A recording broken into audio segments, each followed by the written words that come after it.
dans une nouvelle vidéo. On se retrouve là pour une loi qui est à mon sens, une des plus importantes, même s'ils ont toutes leurs forces. Mais une des plus importantes que tu as sûrement dû entendre parler.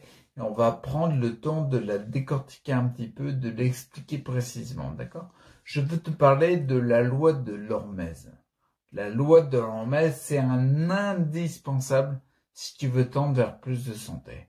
C'est indispensable. La loi de l'Hormèse, le principe, il est simple.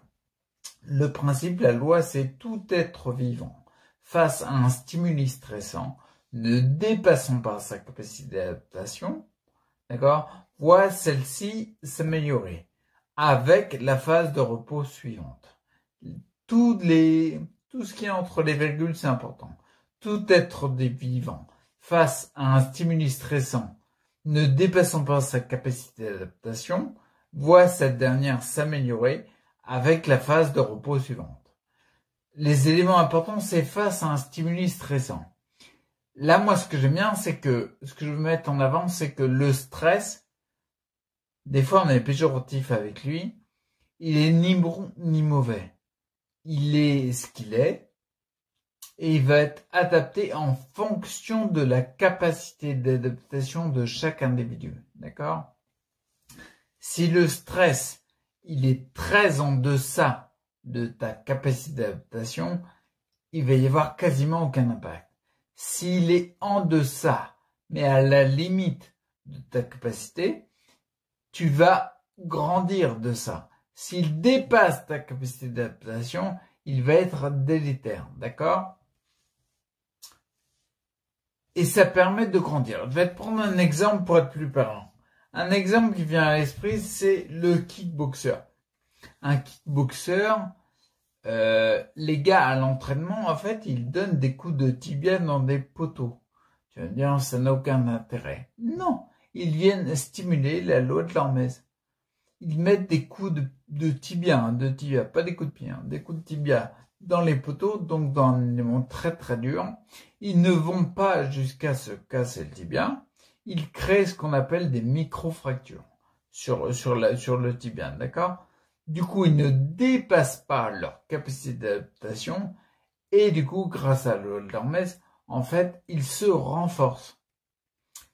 Donnant des coups de tibia dans les poteaux, ils vont créer donc des micro-fractures et dans les phases de repos suivantes, le corps, il va venir renforcer l'élément qui n'a pas été trop perturbé, trop délétère pour le renforcer. Du coup, les gars, au final, c'est ce qu'ils voulaient obtenir. Ils obtiennent des tibias en fin de compte en béton. Et quand ils donnent un coup de tibia, c'est beaucoup plus percutant le coup qu'ils donnent. D'accord? Un autre élément qu'on connaît tous, un autre exemple, c'est les haltérophiles, ceux qui pratiquent la musculation. Ils vont lever des poids pour faire travailler différents muscles sans dépasser leur capacité d'adaptation, ce qui va venir stresser les muscles, d'accord? Et dans les phases de repos suivantes, quelqu'un qui pratique la musculation sait ô combien il est important d'avoir une phase de repos nécessaire. Dans la phase de repos suivante, il va y avoir une reconstruction musculaire des fibres musculaires qui auront été lésées, d'accord? Donc, en fin de compte, c'est exactement ça. Et ils utilisent la loi de l'Hormèse. Tout ça pour dire, la loi de l'Hormèse, en fait, il y a une magnifique phrase de Nietzsche, qui est tout ce qui nous tue pas nous rend plus forts. C'est exactement ça. D'accord? Tu sais, grâce à la loi de l'Hormèse, et donc tout être vivant, tout être humain a cette loi-là.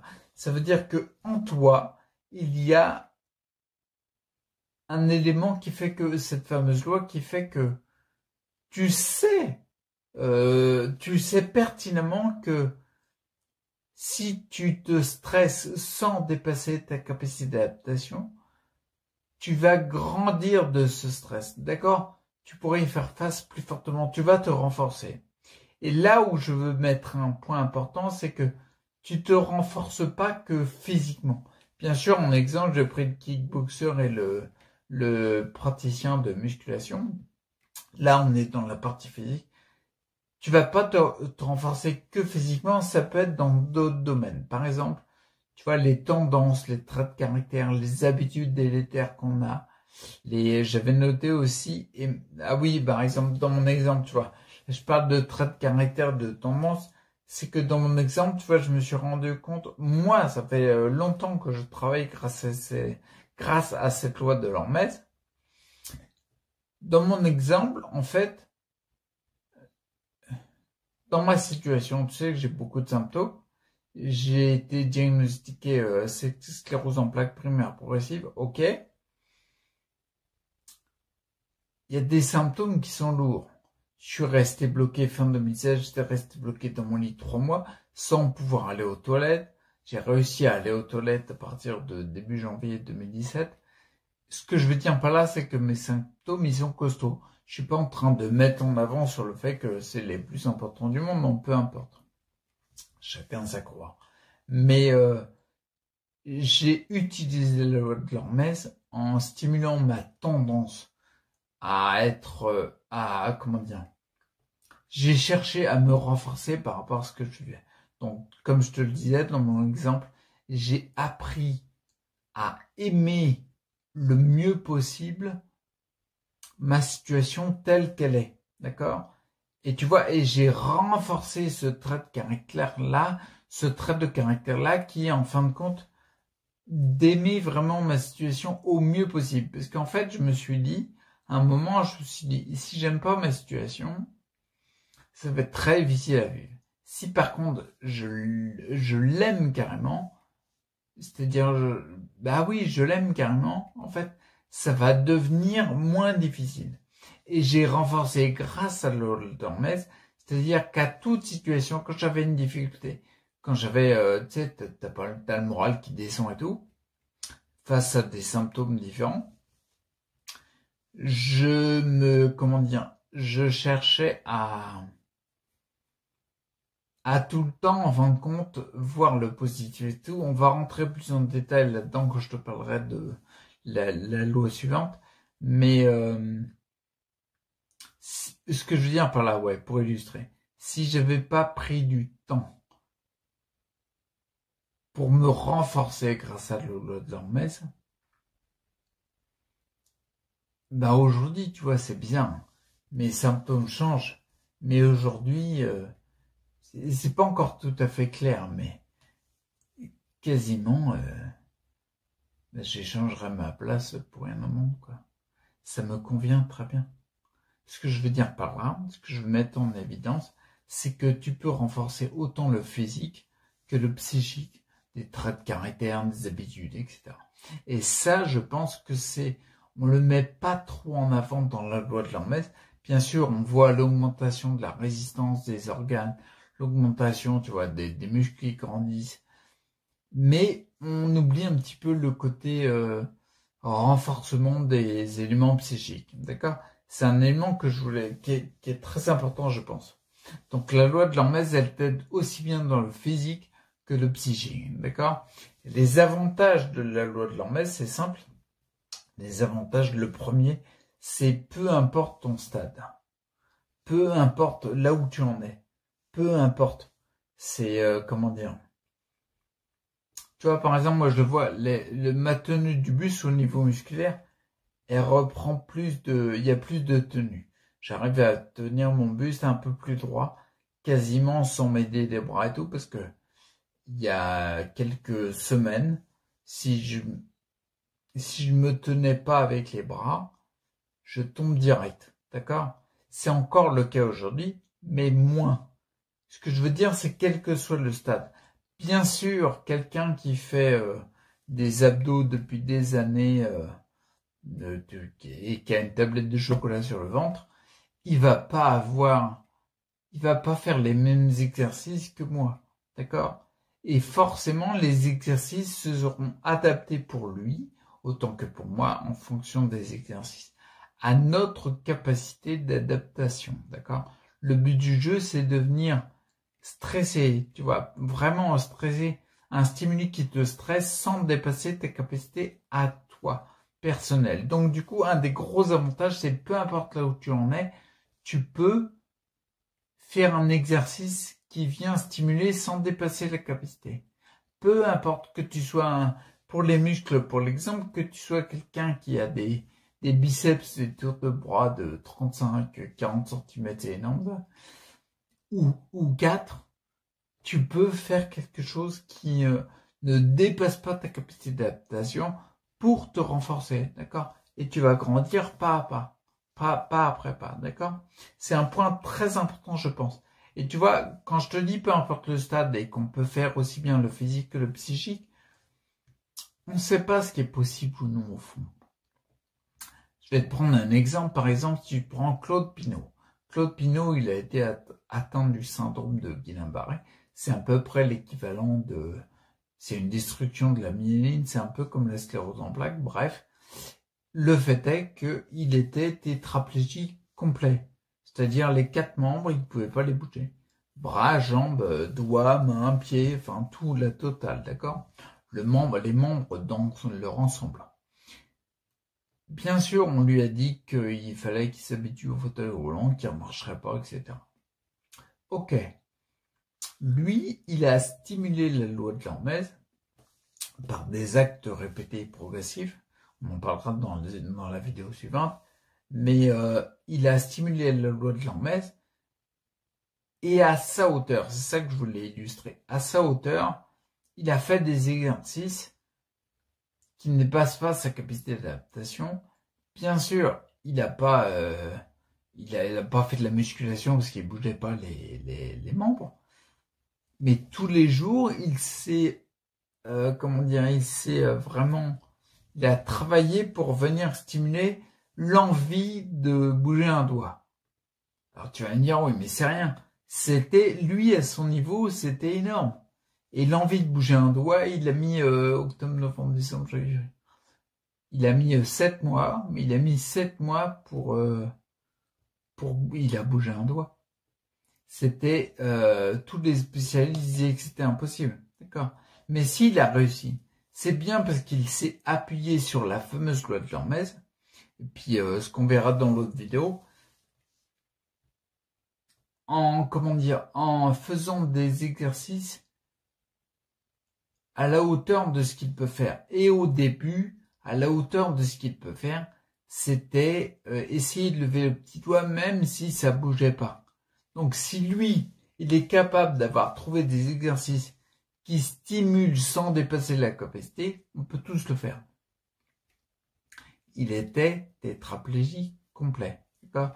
Un autre avantage, c'est que, tu vois, en m'appuyant sur l'exemple de Claude Pinault, c'est dans tous les domaines. Comme je te l'ai dit au début, c'est aussi bien physique que psychique. C'est là pour lui, je sais pas, ça a stimulé le système nerveux, peu importe. On peut le faire. Donc si toi, par exemple, tu es dans un cas où tu dis, moi je veux pas avoir des tibias de kickboxer ou alors des muscles de Dwayne Johnson, je m'en fiche. Tu peux aujourd'hui, si par exemple, imaginons que tu as quel exemple je peux trouver?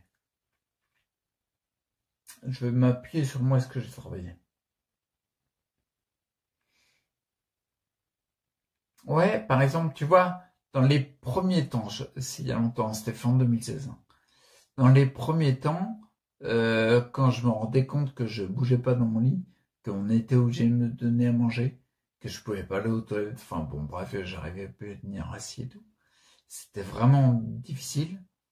Dans les premiers temps, ce que je me suis répété au début 3-4 fois par jour, et puis ensuite tous les matins, tous les soirs, et puis que tous les matins après, c'était la phrase de Willy Barral, ça m'avait marqué, je sais pas pourquoi, dans une de ses interviews. Willy Barral, c'est un mec qui a une sclérose en plaques primaire progressive et qui s'en est remis par l'autopsychanalyse. Bref, la phrase c'était j'accueille avec amour. Non, attends. Mince, j'ai perdu, j'ai fait longtemps, je l'ai pas répété. C'était... Non, je crois... Ah bah, je l'ai perdu. Non, j'accueille avec amour toutes les... Ah, j'ai plus la phrase. Je l'ai plus. Bref, ce que j'ai fait, c'est que j'ai répété simplement une phrase tous les jours pour stimuler quoi? Pour stimuler l'envie de continuer. D'accord? C'est ça le plus important.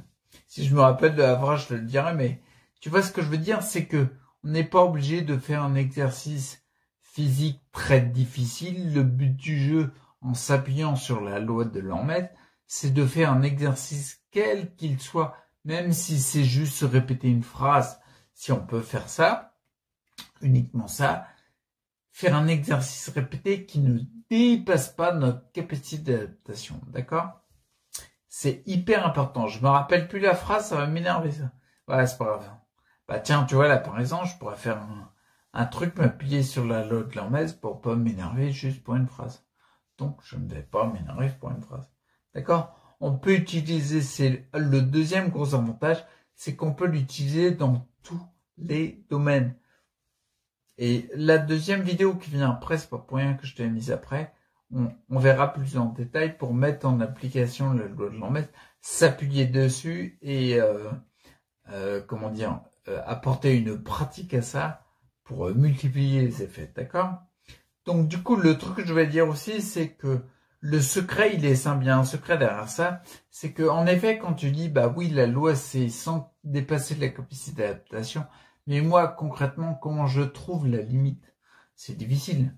Ou surtout si on va sur les parties physiques ou les parties psychiques, on peut avoir du mal.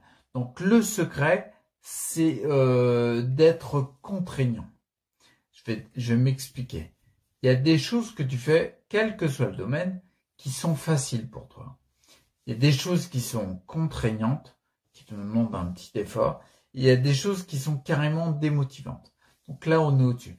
Quand il y a quelque chose de démotivant, c'est que tu commences à dépasser ta capacité d'adaptation. Parce que tu te démotives. D'accord?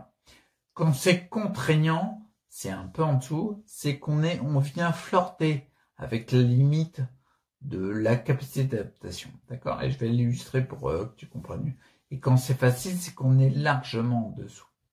Quand on est largement en dessous, que c'est facile à faire pour nous, on va pas renforcer grand chose. D'accord? Quel que soit le domaine dans lequel on le fait. Si par exemple, quelqu'un qui fait de la musculation depuis 2 ans, il prend un poids de 500 grammes quand il fait son biceps, il va pas renforcer grand chose. Pourquoi? Parce qu'il n'est pas assez près de sa limite de capacité. Ok? Par contre, s'il prend une haltère qui pour lui, le poids est contraignant, il va venir contraindre le biceps quand il va tirer dessus. Là, il est pile poil au moment où il stimule la loi de L'Hermite pour renforcer à la période de repos suivante. D'accord?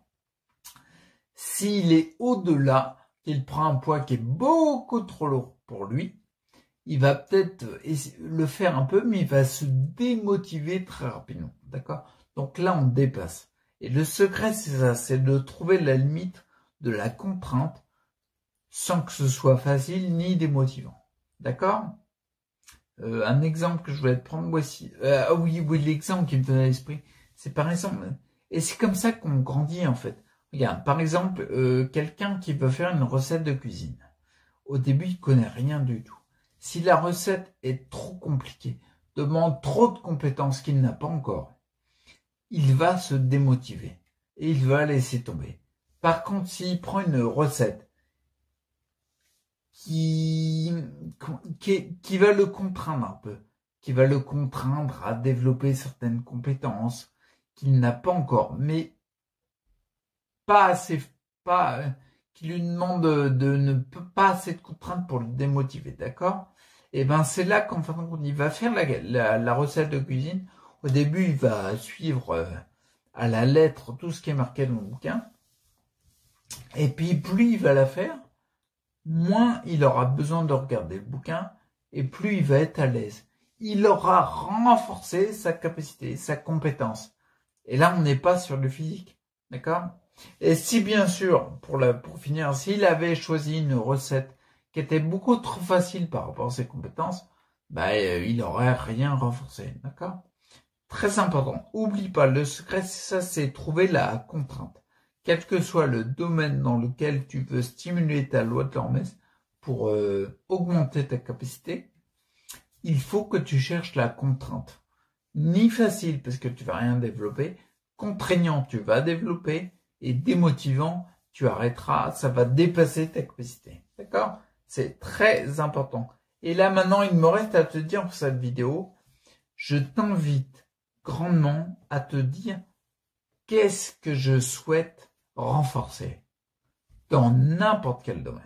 Ça peut être n'importe quoi, physique, psychique, comme on a vu, peu importe, un trait de caractère, ce que tu veux, mais développer, ça peut être n'importe quoi, ton relationnel, comme on parlait avec des enfants, ta femme, ton homme, peu importe. Donc là, je t'invite officiellement à cette vidéo-là de te poser une question très simple et de le noter sur un papier, de te dire, moi, dans ma vie actuellement, là où j'en suis, qu'est-ce que je souhaite renforcer?